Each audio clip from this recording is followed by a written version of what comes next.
All right, chapter 7. So all four are in Narnia, and they are following the robin, right? And they realize they don't quite know where or how to get home, and they've discovered the fawn's home has been destroyed by the White Witch, also known as the Queen of Narnia. All right, chapter 7 is A Day with the Beavers. While the two boys were whispering behind, both the girls suddenly cried, "Oh!" and stopped. "The robin!" cried Lucy. "The robin! It's flown away!" And so it had, right out of sight. "And now what are we to do?" said Edmund, giving Peter a look which was as much to say, "What did I tell you?" "Shh, look," said Susan. "What?" said Peter. "There's something moving among the trees over there to the left." They all stared as hard as they could. No one felt very comfortable. "There it goes again," said Susan presently. "I saw it that time too," said Peter. "It's still there. It's just gone behind that big tree." "What is it?" asked Lucy, trying very hard not to sound nervous. "Whatever it is," said Peter, "it's dodging us. It's something that doesn't want to be seen." "Let's go home," said Susan. And then, though nobody said it out loud, everyone suddenly realized the same fact that Edmund had whispered to Peter at the end of the last chapter. They were lost. "What's it like?" said Lucy. It's a kind of animal," said Susan, "and it's... Well, look quick, there it is." They all saw it this time, a whiskered, furry face which had looked out at them from behind a tree. But this time it didn't immediately draw back. Instead, the animal put its paw against its mouth, just as humans put their fingers on their lips when they are signaling you to be quiet. Then it disappeared again. The children all stood holding their breath. A moment later, the stranger came out from behind the tree, glanced all around as if it were afraid someone was watching, and said, "Hush," made signs to them to join in the thicker bit of wood where it was standing, and then once more disappeared. So I guess the animals can talk and gesture in Narnia. "I know what it is," said Peter. "It's a beaver. I saw the tail." "It wants us to go in," said Susan, "and it's warning us not to make a noise." "I know," said Peter. "The question is, are we to go in or not? What do you think, Lou?" "I think it's a nice beaver," said Lucy. "Yes, but how do we know?" said Edmund. Trying to suspend judgment on Edmund, give him a chance, but he's still kind of being a little bit of a stinker, right? "Shan't we have to risk it?" said Susan. "I mean, it's no good just standing here, and I feel I want some dinner." At this moment the beaver again popped its head out from behind the tree and beckoned earnestly to them. "Come on," said Peter. "Let's give it a try. All keep close together. We ought to be a match for one beaver if it turns out to be an enemy." So the children all got close together and walked up to the tree and it behind it, and there, sure enough, they found the beaver. But it still drew back, saying to them in a hoarse, throaty whisper, "Further in. Come further in. Right in here. We're not safe in the open." Only when it had led them into a dark spot where 4 trees grew so close together that their boughs met, and the brown earth and pine needles could be seen underfoot, because no snow had been able to fall there, did it begin to talk to them. "Are you the sons of Adam and the daughters of Eve?" it said. "We're some of them," said Peter. "Shh," said the beaver. "Not so loud, please. We're not safe here, even." Why? Who are you afraid of?" said Peter. "There's no one here but ourselves." "The trees are there. There are the trees," said the beaver. "They're always listening. Most of them are on our side, but there are trees that would betray us to her. You know who I mean." And it nodded its head several times. "If it comes to talking about sides," said Edmund, "how do we know you're a friend?" "Not meaning to be rude, Mr. Beaver," added Peter, "but you see we're strangers." Quite right," said the beaver. "Here is my token." With these words it held up to them a little white object. They all looked at it in surprise, till Lucy suddenly said, "Oh, of course, it's my handkerchief, the one I gave to poor Mr. Tumnus." "That's right," said the beaver. "Poor fellow, he got wind of the arrest before it actually happened and handed this over to me. He said if anything happened to him, I must meet you here and take you on to—" Here the beaver's voice sank into silence, and they gave one or two very mysterious nods. Then, signaling to the children to stand as close around as they possibly could, so that their faces were actually tickled by his whiskers, it added in a low whisper, "They say Aslan is on the move. Perhaps has already landed." And now a very curious thing happened. None of the children knew who Aslan was any more than you do. But the moment the beaver had spoken these words, everyone felt quite different.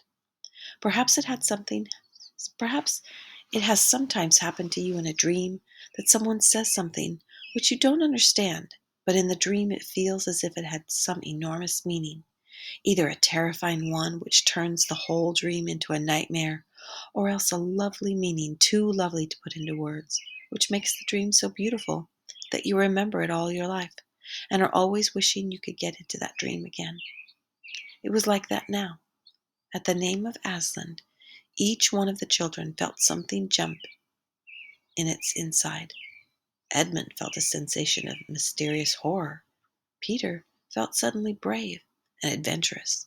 Susan felt as if some delicious smell or some delightful strain of music had just floated by her. And Lucy got the feeling you have when you wake up in the morning and realize it's the beginning of the holidays or the beginning of summer. "And what about Mr. Tumnus?" said Lucy. "Where is he?" "Shh," said the beaver. "Not here. I must bring you where we can have a real talk, and also dinner." No one except Edmund felt any difficulty about trusting the beaver now, and everyone, including Edmund, was very glad to hear the word dinner. They therefore all hurried along behind their new friend, who led them in a surprisingly quick pace, and always in the thickest parts of the forest for over an hour. Everyone was feeling very tired and very hungry, when suddenly the trees began to get thinner in front of them, and the ground to fall steeply downward. A minute later they came out under the open sky. The sun was still shining, and found themselves looking down on a fine sight. They were standing on the edge of a steep, narrow valley at the bottom of which ran, at least it would have been running if it hadn't been frozen, a fairly large river. Just below them a dam had been built across this river, and when they saw it, everyone suddenly remembered that, of course, beavers are always making dams, and felt quite sure that Mr. Beaver had made this one. They also noticed that he now had a sort of modest expression on his face, the sort of look people have when you are visiting a garden they've made or reading a story they've written. So it was only common politeness when Susan said, "A lovely dam," and Mr. Beaver didn't say hush this time, but merely a trifle, and it isn't really finished. Above the dam there was what ought to have been a deep pool, but was now, of course, a level floor of dark green ice. And below the dam, much lower down, was more ice. But instead of being smooth, this was all frozen into the foamy and wavy shapes in which the water had been rushing along at the very moment when the frost came. And where the water had been trickling over and spurting through the dam, there was now a glittering wall of icicles, as if its side of the dam had been covered all over with flowers and wreaths and festoon of purest sugar. And out in the middle, and partly on top of the dam, was a funny little house shaped rather like an enormous beehive, and from a hole in the roof smoke was going up, so that when you saw it, especially if you were hungry, you at once thought of cooking and became hungrier than you were before. That was what the others chiefly noticed, but Edmund noticed something else. A little lower down the river there was another small river, which came down another small valley to join it. And looking up that valley, Edmund could see two small hills, and he was almost sure there were two hills. They were the two hills which the White Witch had pointed out to him when he parted from her at the lamp-post the other day. And then between them, he thought, must be her palace, only a mile off or less. And he thought about Turkish delight and about being a king. "And I wonder how Peter will like that," he asked himself, and horrible ideas came into his head. "Here we are," said Mr. Beaver. "It looks as if Mrs. Beaver is expecting us. I'll lead the way, but be careful, don't slip." The top of the dam was wide enough to walk on, though not for humans a very nice place to walk, because it was covered with ice, and though the frozen pool was level with it on one side, there was a nasty drop to the lower river on the other.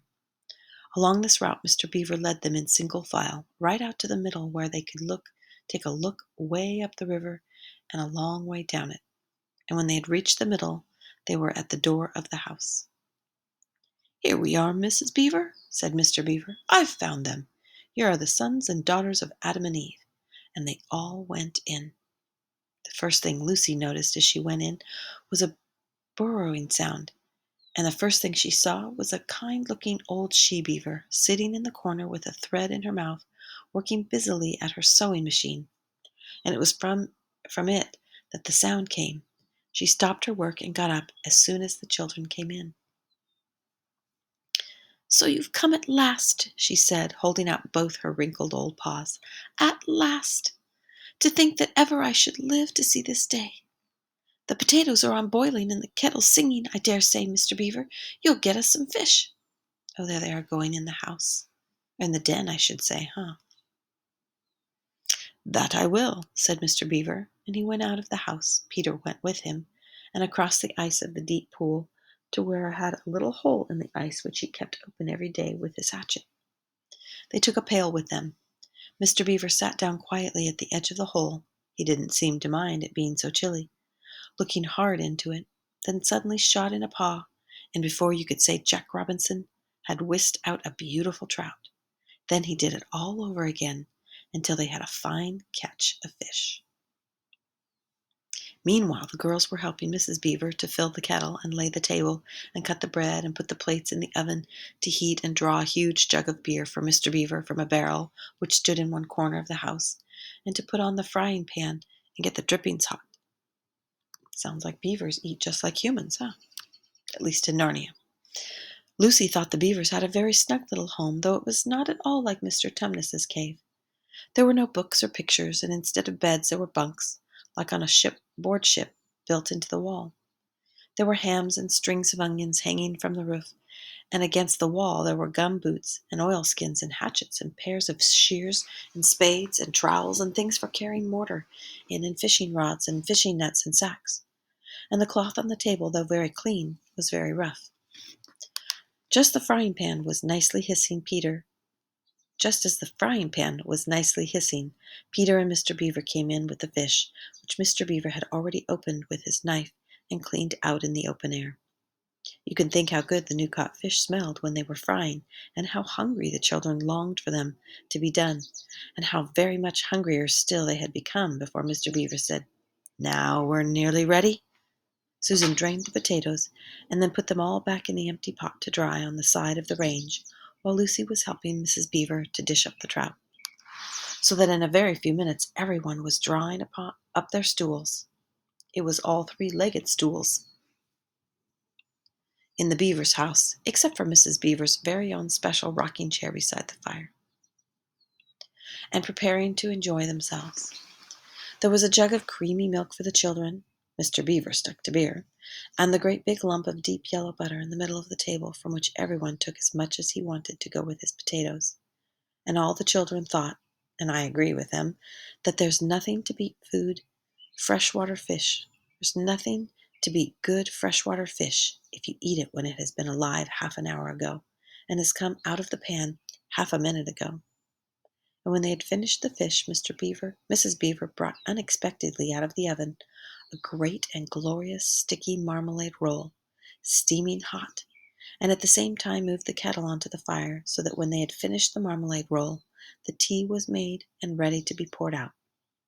And when each person had got his or her teacup, each person shoved back his or her stool, so as to be able to lean against the wall, and gave a long sigh of contentment. "And now," said Mr. Beaver, pushing away his empty beer mug and pulling his cup of tea toward him, "if you'll just wait till I've got my pipe lit up and going nicely, why now we can get to business. It's snowing again," he added, cocking his eye at the window. "That's all the better, because it means we shan't have any visitors. If anyone should be trying to follow you, why, he won't find any tracks. There they all are at the table. Oh, that's the end of the chapter. All right, well, we'll have to find out what they're going to talk about next time when we read chapter 8.